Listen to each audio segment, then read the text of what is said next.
Hello बच्चों, कैसे आप सब। देखिए बच्चों, जैसे कि हमने अभी पिछली क्लास में डाइस को कंप्लीट किया था और आज भी हमें एक बहुत ही इंपॉर्टेंट टॉपिक कैलेंडर, जो कि एग्ज़ाम के पॉइंट ऑफ व्यू से बहुत ही इंपॉर्टेंट टॉपिक है, आज उससे डिस्कस करेंगे। और जैसे आप सभी जानते हैं कि पहले जो हमारा एग्ज़ाम यूके एसएससी करा रहा था, अब वो सारा का सारा एग्ज़ाम है यूके पीएससी कराने वाला है।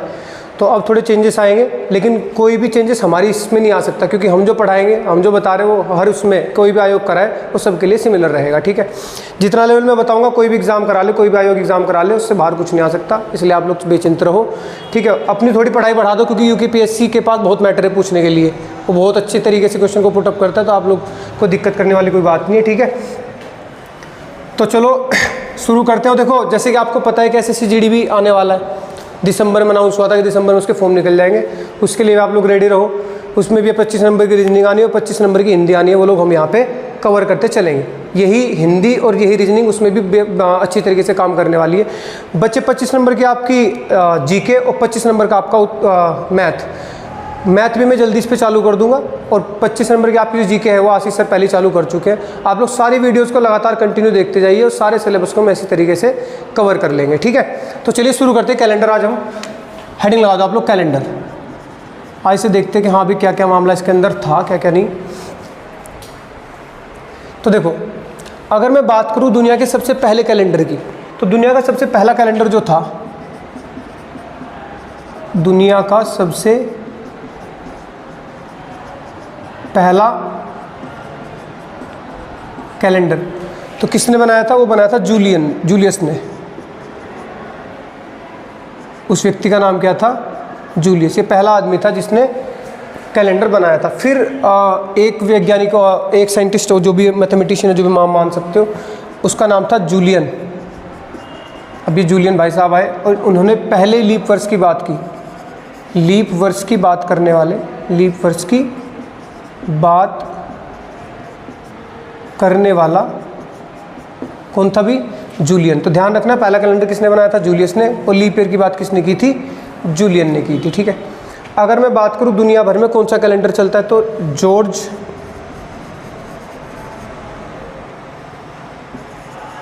जॉर्ज पोप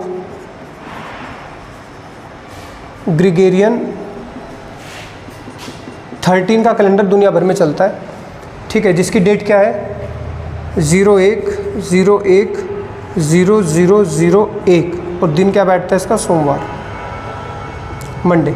ठीक है, ये उसकी पहली डेट मानी जाती है। हमारा शक संवत का चलता है 78 ईस्वी वाला। ठीक है, लेकिन जो दुनिया भर में माना जाता है, जिसको हम पढ़ेंगे, जिसको हम डिस्कस कर रहे होंगे, वो होगा हमारा जॉर्ज पोप ग्रिगोरियन 13 का कैलेंडर। शक संवत वाला हम यहाँ पे डिस्कस नहीं करेंगे, ना ही एग्जाम में पूछा जाता है। ठीक है, अब हम लोग आगे बढ़ते हैं। अब कैसे कैसे क्वेश्चन यहाँ से बनाए जाते हैं, पहले हम लोग वो जान लेते हैं। देखो, अगर मैं बात करता हूँ वर्ष की, तो वर्ष हमेशा कितने प्रकार के होते हैं? 2 प्रकार के होते हैं। एक होता है अधिवर्ष, जिसको हम इंग्लिश में क्या बोल देते हैं? Leap year. और एक होता है हमारा साधारण वर्ष, साधारण वर्ष, जिसे हम क्या बोलते हैं? Simple year, simple year. ठीक है, अगर मैं अधिवर्ष की बात करता हूँ तो इसमें होते 366 दिन, और यहाँ पे कितने होते हैं? 365 दिन। रीज़न है कि फरवरी यहाँ पे कितने की पड़ती है? 28 दिन की, और यहाँ पे जो फरवरी है वो कितने की पड़ती है? 29 दिन की, जिसकी वजह से एक फालतू हो जाता है, जिसकी वजह से यहाँ पे कितने हैं? 366 दिन बैठते हैं। ठीक है, अब जब इसकी बात आई तो हमें पता कैसे चलेगा कि भाई साधारण वर्ष कौन सा है, लीप वर्ष कौन सा है, ये भी हम थोड़ा सा जान लेते हैं। ठीक है, देखो ज़रा ध्यान से। तो जब वर्ष की बात चल रही होगी, तो जो साल, अब 2 चीज़ें हैं। देखो, एक तो होता है आपका लीप ईयर, और एक होता है लीप सेंचुरी, यानी कि अधिवर्ष और अधिशताब्दी। ये 2 चीज़ें होती हैं। पता कैसे चलेगा कि लीप शताब्दी क्या है और लीप वर्ष क्या है? अगर कोई साल, यदि कोई साल 4 से पूरी तरह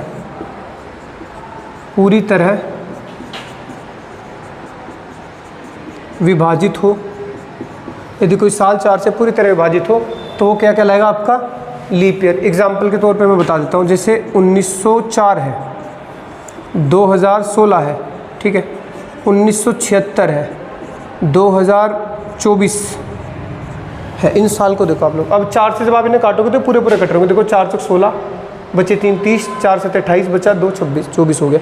अब आप लोगों को ऐसे भी नहीं काटना है कि आप 4 से पूरे के पूरे नंबर को ही काटोगे, पूरी की पूरी शताब्दी को ही काटोगे। 4 से काटने का रूल जब आप मैथमेटिक्स पढ़ते हो तो मैथमेटिक्स में विभाजिता का नियम होता है, डिविजिबिलिटी रूल। तो उसके अंदर हम पढ़ते हैं कि 4 से काटने के लिए आप किसी भी नंबर के लास्ट के 2 डिजिट पकड़ लो, अगर वो 4 से कट जाए तो नंबर भी पूरा पूरा कट जाता है, और नहीं कट पाए तो वो नंबर भी नहीं कटता। जैसे 1904 है तो उसके लास्ट के 2 डिजिट क्या है, 0 और 4, इन्हें काट के देख लो 4 से, तो क्या कटती है, बिल्कुल कट रही है, देखो तो ये नंबर भी पूरा पूरा कटेगा। यहाँ पे लास्ट डिजिट क्या है 16, 1 और 6, ये भी 4 से कटता है, ये भी लीप ईयर से। इसे काट के देखो 4 एकम 4, 4 9 36, ये भी कटता है, 4 6 24, ये भी कटता है। अगर मिले 1907 तो ये तो 4 से नहीं कटता, तो ये लीप ईयर नहीं है। बात समझ आ गई। तो लीप ईयर जिसके अंत की 2 डिजिट, लास्ट की 2 डिजिट 4 से कटती है, वो क्या है आपका लीप ईयर है, ठीक है। अगर मैं लीप शताब्दी की बात करूँ तो यदि कोई शताब्दी 400 से पूरी तरह विभाजित हो, 400 से पूरी तरह विभाजित हो, बस ये ध्यान रखना है। अगर लीप ईयर है तो 4 से कटना चाहिए, और लीप शताब्दी है तो 400 से कटनी चाहिए। एग्जांपल देख लेते हैं हम लोग। जैसे सन 2000 है, शताब्दी यही तो होती है, 2000, 1600, 1200, 800, 400, तो ये सारी शताब्दी हैं जिनके लास्ट में 20 शताब्दी कहलाएगी। तो क्या 400 से 2000 पूरा पूरा कटता है? तो हाँ जी बिल्कुल पूरा पूरा कटता है। 4 पंजे 20, देखो पूरा कट गया। 1600, 4 चौक 16 बिल्कुल कटता है, 4 तिया 12 पूरा कटता है, पूरा कटता है, पूरा कटता है। तो ये क्या है, सारी की सारी लीप शताब्दियाँ हैं। अब एग्जाम्पल के तौर पर अगर मैं ले लूँ 700, तो 700 के 400 कटता है? नहीं कटता, देखो 400 से पूरा, तो ये लीप शताब्दी नहीं है। एग्जाम्पल के तौर पर 1300 ले लूँ मैं तो नहीं कटता, क्योंकि ये क्या है, लीप शताब्दी है। अब यहाँ पे लीप शताब्दी नहीं है। अब आप कुछ भी ले लो, 1500 ले लो, ये भी नहीं कटता, 1700 ले लो, ये भी नहीं कटता, 1900 ले लो, ये भी नहीं कटता, है ना। तो ये क्या है, आपकी लीप शताब्दी नहीं है। अच्छा, यहाँ पे एक मामला फंस जाता है ऊपर की साइड में।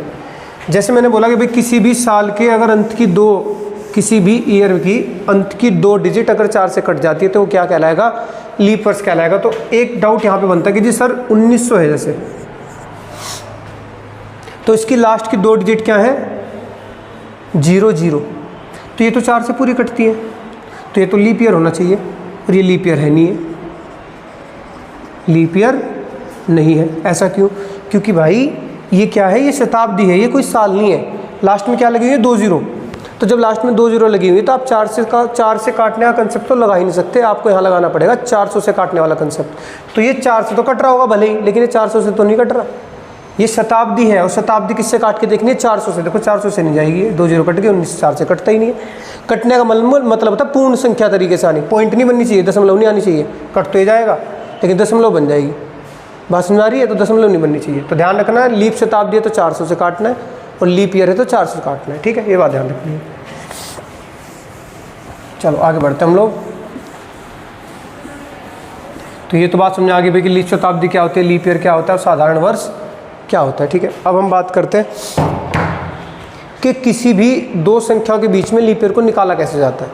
किसी भी 2 साल के बीच में लीप ईयर को कैसे निकालते हैं, या तक कैसे निकालते हैं। देखो जैसे बोलूँ कि 1951 से लेके, ठीक है, 1951 से लेके 2052 तक, 1951 से लेके 2052 तक कितने लीप ईयर है, ठीक है, टोटल लीप ईयर बताने। तो आपको क्या करना है, बहुत ही सिंपल तरीका है। आप लोग 1951 और 2052 तक बोला, तो 1951 के बाद 4 से कटने वाला नंबर कौन सा, 1952, ये उठा लो, AP लगा दो यहाँ पे, अर्थमेटिक प्रोग्रेशन, समांतर श्रेणी। 4 से कटने वाला नंबर क्या है, 1952। उससे अगला कौन सा, 1956, और लास्ट में कौन सा है, 2052। ये तो पूरा कटेगा। देखो 4 एकम 4, 4 तिया 12। तो अब कुछ नहीं करना, इस नंबर में से इस नंबर को घटा दो, तो 2052 माइनस 1952, तो कितने का अंतर चल रहा है, 4 का अंतर रहेगा। लीप ईयर है तो 4 साल के बाद ही आता है, तो 4 का अंतर प्लस कर दो 1, आपका आंसर आपको मिल जाएगा। देखो जैसे 2052 से 1952 गया, कितना बचता है 100, पूरा 100 बचेगा। और यहाँ पे 4 से काटोगे तो कितना आएगा 25/100 को काटोगे 4 से 25 प्लस 1 26। तो इसके अंदर कितने लीप ईयर है टोटल 26 लीप ईयर है। ठीक है, ये फंसाता है, देखो मैं फंसाऊंगा भी किस तरीके से क्वेश्चन बन जाता है, ध्यान से देखना भी। तो अगर कोई बोले 1951 से लेकर 2052 तक कितने लीप ईयर है तो 26 है। क्या करना है, 1951 के बाद लीप ईयर कौन सा 1952, उसके बाद 4 साल के बाद आएगा एक लीप ईयर 1956 और लास्ट में कौन सा 2052। इन दोनों नंबर को घटाया, देखो घटा दिया, 4 से हमारी भाग तो इनका अंतर आता है 100, 4 से भाग हमारा 25 प्लस 1 करते चले जाओ तो एन की वैल्यू कितनी आ गई 26। तो टोटल मिला के 26 लीप ईयर है। अब इसी सवाल को देखो मैं कैसे देता हूँ, अब इसी सवाल को मैं देता हूँ आपको 1751 से लेके, इसी सवाल को सेम देखना, 1751 से लेकर 1852 तक कितने लीप ईयर है। ठीक है, कितने लीप ईयर है। तो आप अब ध्यान से देखना ज़रा, 1751 के बाद कौन आएगा 1752 1751 लीप ईयर तो नहीं है, 1752 आ गया। इसके बाद फिर कौन आएगा 1756 और लास्ट में कौन आएगा 1852। ठीक है, तो अब क्या करना है, इस नंबर में से इसे घटाओ तो 1852 माइनस 1752 बटे कितने का अंतर इनमें 4, 4 से भाग मार दी प्लस 1, तो यहाँ से n की वैल्यू मिल जाएगी। तो ये 100/4 प्लस 1 कितना आया है 25 प्लस 1 26। तो आप आंसर मार कर दोगे 26 और ऑप्शन में होगा, ये गलत हो जाएगा। पूछो क्यों गलत, इसलिए हो गया क्या 1751 से लेकर 1852 के बीच में एक शताब्दी आई होगी, उसका वो थी 1800 शताब्दी। तो क्या 1752 1756 लेते वक्त बीच में कहीं 1800 नहीं आया होगा इसमें। और आप 4 से काटते हुए नजर आ रहे थे, 4 से काटते जा रहे थे, 4 से काटते जा रहे थे, पर क्या ये 4 से कटना चाहिए था, ये 4 से नहीं, ये 400 से कटना चाहिए था। तो आपने इसको इंक्लूड कर लिया होगा इसके अंदर, इस पूरी सीरीज के अंदर 26 में एक शताब्दी कौन सी ऐड हो गई होगी 1800। और मैंने बताया था ये शताब्दी 4 से नहीं कटनी चाहिए, देखनी 400 से काटते वक्त, तो आपने ये भी ऐड कर ली होगी इसमें। तो ये तो शताब्दी नहीं, 400 से काट कर देखो ये नहीं कटता, इसका मतलब ये -1 करना पड़ेगा आपको। तो आंसर कितना आएगा इसका 25, तो इसका आंसर 25 आएगा। ये बात बहुत ज़्यादा ध्यान रखनी है कि जिन 20 साल के बीच में आपसे लीप ईयर पूछे गए हैं उनके बीच की शताब्दी चेक करो है कि नहीं है। जब मैंने पिछले वाला सवाल बोला था तो यहाँ पे 19 था और यहाँ पे 2000 था, तो आप बताओ बीच में कौन सी शताब्दी आई थी 2000, और 2400 से पूरा कटता है, इसलिए मैंने 26 पे कोई असर नहीं डाला था। 26 का जो 26 था वो 26 ही रहा था आंसर। बात क्लियर हो गई, बस ये करना है आपने, कुछ नहीं करना है इसके अंदर। चलो आगे बढ़ते हैं। अब ऐसे में थोड़ा सा ज़्यादा गैप लेके दिखा देता हूँ, जैसे हम ले लेते हैं यहाँ पे 1370 से लेके, ठीक है 1370 से 1672 तक कितने लीप ईयर है, ये सवाल बन गया। 1370 से लेकर 1672 तक कितने लीप ईयर है। तो करना कुछ नहीं, बीच में उठा लेने ज़रा, 1300 आया, 1370 के बाद कौन सा लीप ईयर आता है 72 आता है, ये लीप ईयर है। इसके बाद 1376 आएगा और लास्ट में कौन आएगा 1672, पूरा ले लो। अब इसे लो और इसे लो, आपस में घटाओ, 1672 माइनस 1372 बटे कितना आगे 4 का अंतर आएगा, 4 और प्लस 1, तो n की वैल्यू कितनी आएगी 72 के 300, 300 बटे कितना आया 4 प्लस 1, तो ये कितना आएगा आपका 4 से 28, 4 पे 20 प्लस 1 यानी कितना आया है 76। लेकिन क्या 76 आंसर है, नहीं 76 नहीं हो सकता। 1300 से लेकर 1600 के बीच में शताब्दी कौन कौन सी आई होगी, एक तो 1400 आई होगी, एक 1500 आई होगी और एक 1600 आई होगी, और आपने इन्हें सबको किससे काट दिया 4 से। तो आपने 4 से इसे भी काटा होगा, इसे भी काटा होगा, 2 तो आपने ये गलती से ऐड कर दी, ये हटाओ, इसे आप ऐड कर सकते हो इजीली। क्यों, क्योंकि ये 4 से तो कटती है, 4 से भी कटती है, तो ये आपने बिल्कुल ठीक ऐड कर ली, इसका तो कोई दिक्कत। लेकिन आपने 2 जो शताब्दी थी गलती से ऐड कर दी, तो ऐसे 2 को माइनस कर दो, कितना आएगा 74। तो इसका आंसर कितना है 74 है। ध्यान आपको यहाँ पे भी रखना है, इस पे ये मैंने क्या लिखा है तक, यहाँ पे अगर वो बीच लिख दे कि बीच, तो फिर आप ये 1672 नहीं लोगे, फिर आपको 4 साल पीछे जाना पड़ेगा, 1668 लेना पड़ेगा। ये भी आपको बहुत ध्यान रखना है, थोड़ी छोटी छोटी सी चीज़ें होती है, पूरे सवाल को गलत कर देती है। यहाँ पे 1370 और 1672 के बीच बोला, तो 1672 थोड़े ले लोगे, बीच का मतलब है इन्हें छोड़ना पड़ेगा। इधर 1370 के बाद वाली साल लेना है और यहाँ पे 1672 से पहले वाला लेना है, ये आपको ध्यान रखना है, बाकी इसके अंदर कुछ नहीं। चलो एक सवाल दिखा भी देता हूँ, देखो जैसे मैं एग्जांपल दे देता हूँ, बाकी तो कोई अंतर नहीं है इसमें। जैसे मान लेते हैं मैं दूँ यहाँ पे 1804 से 1908 के बीच, ये बोल दूँ मैं, तो मैंने क्या बोला यहाँ पे बीच बोला, तो क्या 1804 लेना ना जी, 1804 नहीं ले सकते। 1804 वाली कौन सी, 4 के बाद कौन सा है, 1808 ये ले सकते हो। यहाँ पे 1908 नहीं लेना क्योंकि बीच में कहा है इसने, 1908 से पहले कौन आता है, 1904, बस इन्हें ले लो। तो यहाँ पे कितना जाएगा, 1808, 1812 और बस इनमें से घटा वापस में 1904 माइनस 1808 बटे 4 से भाग मारनी है +1। तो यहाँ पे इनकी वैल्यू कितनी आएगी, 14 में से 8 गए 6, यहाँ पे 9, तो कितना आया है 96, ठीक है। तो बटे में कर दो 4 + 1, तो कितना बैठे गए, 4 दूनी 8 और 4 चौक 16 + 1 25। तो क्या 25 आंसर है। बीच में शताब्दी चेक करो कौन सी आएगी, 1900, और ये आपने 4 से काटते वक्त ऐड कर दी थी, इसे बेटा माइनस इसमें से कितना बचा है 24, तो इसका आंसर कितना आएगा 24 आ जाएगा, ठीक है। तो ये था लीप ईयर निकालना, किसी भी तरीके का लीप ईयर आप इजीली निकाल सकते हैं। अब हम आगे बढ़ते जा रहे, आगे और क्या टाइप बन सकता है इसके अंदर। आपसे कभी कभी शताब्दी के अंतिम दिन पूछे जा सकते हैं कि शताब्दी के अंतिम दिन कौन से होते हैं, शताब्दी के प्रथम दिन कौन से होते हैं। तो जब मैं तरीका आपको बताऊंगा उसके अकॉर्डिंग आपको 0, 1, 2, 3, 4, 5, 6 ये होते हैं। तो 0 पे होता है रविवार, ये कोड होता है दिनों का। यहाँ पे विषम दिन भी बोलते हैं ना, विषम दिन, इंग्लिश में इन्हें क्या बोल देते हैं, ओड डेज, इन्हें बोलते थे ओड डेज, या हिंदी विषम दिन और इंग्लिश में ओड डेज। 0 पे आता है रविवार, 1 पे आता है सोमवार, 2 पे मंगलवार, 3 पे बुधवार, 4 पे बृहस्पतिवार, 5 पे शुक्रवार और 6 पे शनिवार, ये ठीक है। तो जब आपसे पूछा जाए कि शताब्दी के अंतिम दिन क्या हो सकते हैं, तो शताब्दी के अंतिम दिन